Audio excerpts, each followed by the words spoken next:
द्विवेदी आपके साथ news 18 India पे तमाम बड़ी खबरों की चर्चा करेंगे। लेकिन सबसे पहले अमेरिका और इजराइल के बीच ईरान के साथ जंग की बात, जो कि 10वें दिन भी जारी है। और ऐसे में पूरे मध्य पूर्व में तेज हमले हो रहे हैं और हालात बहुत तनावपूर्ण बने हुए हैं।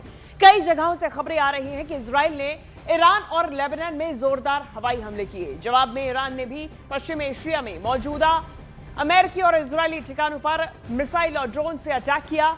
युद्ध शुरू होने के बाद से ईरान में लगभग 1300 से ज्यादा लोग मारे जा चुके हैं। लेबनान में 70 से ज्यादा लोगों की मौत हुई है। ये जानकारी सामने आई और ये 12 तस्वीरें आप देखिए। महायुद्ध का ये 10वां दिन है। 10वें दिन में एक तरीके से 10वें चरण पर पहुंचते हुए हर दिन एक नई तबाही की तस्वीर सामने आ रही है। और ये जो मंजर है तबाही का, ये मिडिल ईस्ट का है, पश्चिम एशिया का है, इराक का है, ईरान का है, इजराइल का है, लेबनान का है। और ये तस्वीरें सामने आ रही है जहां अलग अलग इलाकों में ये तबाही की तस्वीरें सामने आ रही हैं।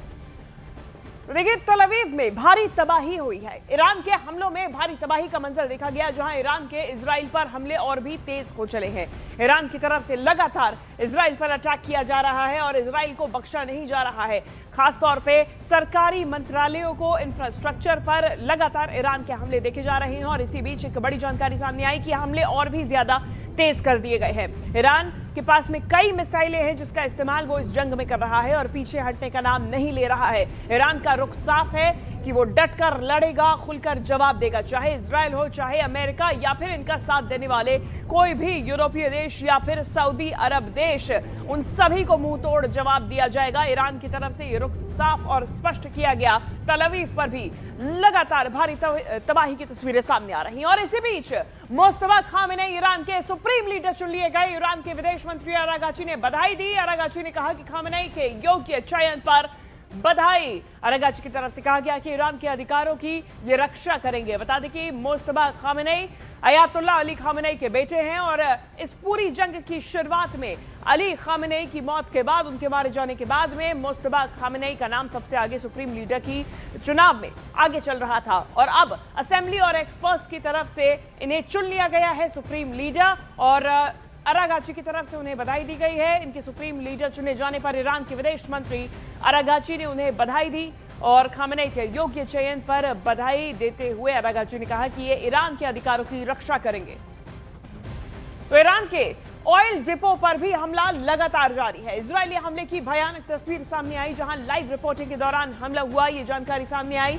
और अब इजराइल की तरफ से ईरान के ऑयल रिफाइनरीज, ऑयल डिपो को टारगेट किया जा रहा है और ये बड़ी जानकारी सामने आई। इसके पहले भी बीते दिन 3 ऑयल डिपो को टारगेट किया गया था, तेल डिपो को टारगेट किया गया था, जिसमें फाइटर जेट का इस्तेमाल किया गया था। और अब एक और तस्वीर सामने आई जहां इजरायली हमले में भारी तबाही की तस्वीरें देखी गई।